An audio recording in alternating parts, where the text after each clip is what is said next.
Swami Vivekananda said that the Guru is the means of realization. There is no knowledge without a teacher. It is easier to become Ajivan Mukta than to be an Acharya. For the former knows the world as a dream and has no consult with it. But an Acharya knows it as a dream and yet has to remain in it and walk.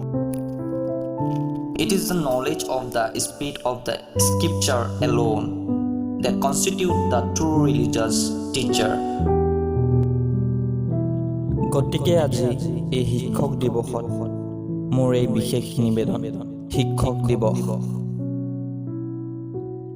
আজি শিক্ষক দিৱসৰ দিনা আপোনাক জনাও শ্ৰদ্ধাঞ্জলি। সন্মান সহকাৰে গ্ৰহণ কৰক আমাৰ পুষ্পাঞ্জলি। আপুনি আমাৰ শিক্ষাগুৰু পথ প্ৰদৰ্শক। আপোনাৰ সহায়ত নিৰ্মিত হৈছে দেশৰ ভৱিষ্যত। আপুনি জ্বলাই জ্ঞানৰ দীপ প্ৰতিভা বিকাশৰ, পোহৰাই তোলে সকলো অন্ধকাৰ আকাশৰ। শিক্ষক মানে যিজন প্ৰকৃত শিক্ষাদাতা।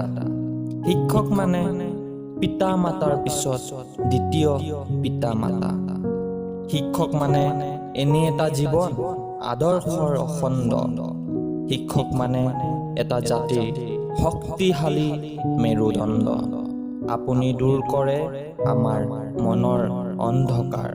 আজি শুভ দিনত আপোনাক জনাও নমস্কাৰ।